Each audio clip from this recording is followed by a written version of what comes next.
Okay. The next topic that we'll be discussing has something to do with what's called molarity. But for me to talk about molarity, which is a concentration, it's a unit of concentration, I have to initially talk about or describe what the definition of a mole. This is different than molarity. Mole is not the same as molarity. Molarity is not the same as mole. All right. So let's listen to what a mole means first before we step up and look at molarity. A mole of anything is equal to 6.02 times 10 to the 23 of whatever that is. For example, a mole of carbon is equal to 6.02 times 10 to the 23 atoms of carbon. And so forth. So it's a quantity. See, if I say 5 pieces of paper, everybody will understand that one. But when we say mole, everybody, I don't know what that is. It's a quantity. It's an amount of something. And it's a standard number. 1 mole of whatever it is. If you're looking for molecules, for example, if you're looking at a molecule, a mole of that molecule is 6.02 times 10 to the 23 molecules of whatever that is. So we can also equate it to humans, for example, if there was such a thing. A mole of humans would be 6.02 times 10 to the 23 humans. So it's a standard number. A mole of whatever is equal to that many, of whatever that is. Now, let's go back to now the periodic table. All the atomic masses on the periodic table are given to you as grams per mole. So, a mole of carbon is 6.02 times 10 to the 23 atoms of carbon that weigh 12.011 grams. Because the molecular weight of carbon is 12.011 grams per mole. All the atomic masses on the periodic table are given to you as grams per mole. So when you look at carbon, you're going to see 12.011. What is that? Grams per mole. So if I had a mole of carbon in my hand, it would be this many atoms, 6.02 times 10 to the 23rd, that weigh 12 grams. Let's do nitrogen. If I had a mole of nitrogen in my hand, I would have 6.02 times 10 to the 23 atoms of nitrogen in my hand that weigh 14 grams. Say? Molecules. You said atoms. Well, if it's an atom, it's atoms. If it's a molecule, it's molecules. That's, yeah. All right? So, if I have nitrogen in my hand, a mole of it, then it will be that many atoms that will weigh 14 grams, because that's the atomic mass for nitrogen. 14 grams per mole. Oxygen is 16, and so forth.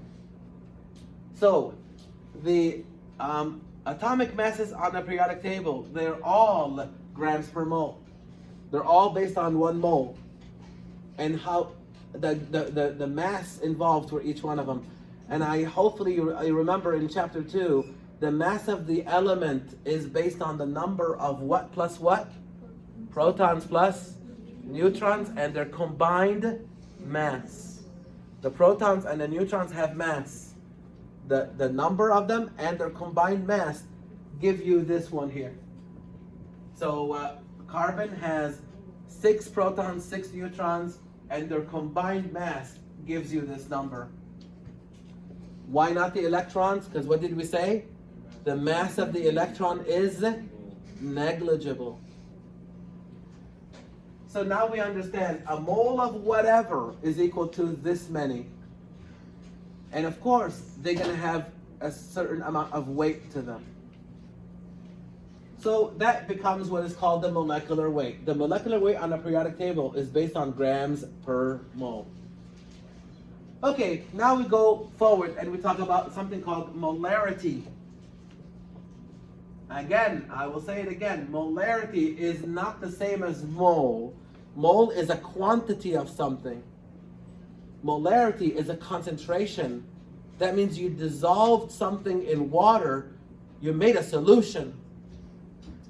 Molarity is designated with the letter capital M.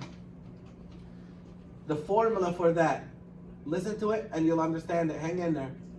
The grams of the solute divided by the molecular weight of the solute, which we now know is in grams per mole.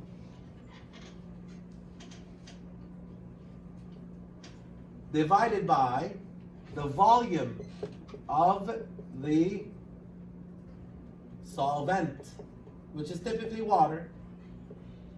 And let's see if we can keep it at liters. That's the go-to formula. Grams of the solute, for example, salt, sodium chloride, divided by its molecular weight in grams per mole, divided by the volume that you're going to dissolve it in. Let's give it one a try. Sodium's molecular weight is 23 grams per mole.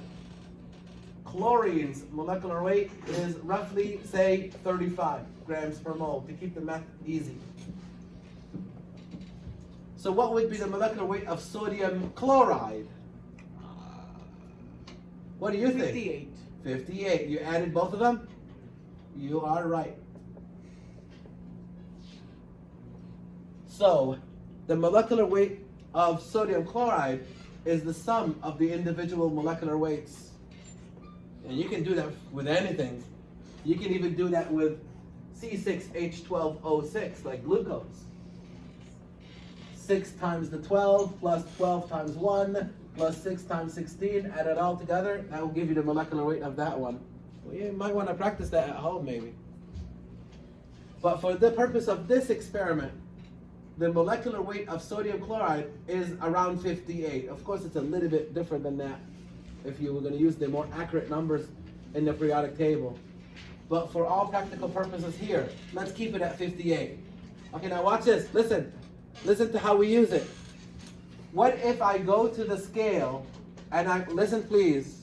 What if I go to the scale and weigh out 116 grams of the salt? So I go to the scale, weigh out 116 grams of sodium chloride, and dissolve it in 2 liters of water. It will be the same. What will be the molarity? What will be the concentration that I will write on the container? It will be 116 divided by 58, because it's 58 grams per mole, divided by 2. What's 116 divided by 58? 2. 2. 2 divided by 2? 1. 1 molar. 1 mole. So the answer for that one is 1 molar. And So I would take the 116 grams of salt, add it to my water, mix it, and then label it 1 molar salt solution. Because if I labeled it salt solution, it would mean nothing. Because my boss or someone else would say, what's the concentration? I don't know. Throw it out. You didn't write it? No, throw it out. you're fired. Maybe, right? So listen carefully please, how the real molar solution is made. And listen to me, I'll give you a quick thing that happened to me in my life. That was one of my job interview questions. And I think I mentioned that to you before. I had a question in one of my job interviews the interviewer asked me, how do you make a molar solution? If I told him, take 116 grams, add it to 2 liters, he would have said, go get another job. Because that's wrong. If you thought you would take 2 liters of water and add 116 grams to it and dissolve it, you would be wrong. Because there's something called displacement. When you add a solute, see, this is a solute. The things that you're dissolving is the solute. When you add this to water, it's going to displace the volume. It's sort of like taking the ball and putting it in a container. The volume will go up. It displaces it. So at the end, you're not going to have 2 liters. You might end up with 2.2 liters, which means you're not going to have 1 molar. The real way of doing it is this. Listen to me carefully, please. you go and let's say fill the container with 1 liter of water. Then you add your 116 grams of salt, as in this example, and it will displace it. But it may displace it to 1.2. Make sure it's dissolved. And then you bring the volume up to 2 liters. That's the right way of doing it. What? Because when you do that, you will end up with exactly 1 molar. You do not add the 116 to 2 liters because your final volume will not be 2. How do you make sure your final volume is 2? You dissolve the salt in a volume less than 2, taking into account the displacement. And then when it's all dissolved, bring the volume up to 2. Then you'll have the real 1 molar solution. You think that's a good question on the exam? No. Yeah, I think it is actually. An awesome question, but nice try. All right, practice makes perfect. So I have some sample questions for you here that you guys are gonna sit and work together on. All right, go for it. Work on it for me, please. Oh no. Actually, work on it for you, not me. I already know the answers.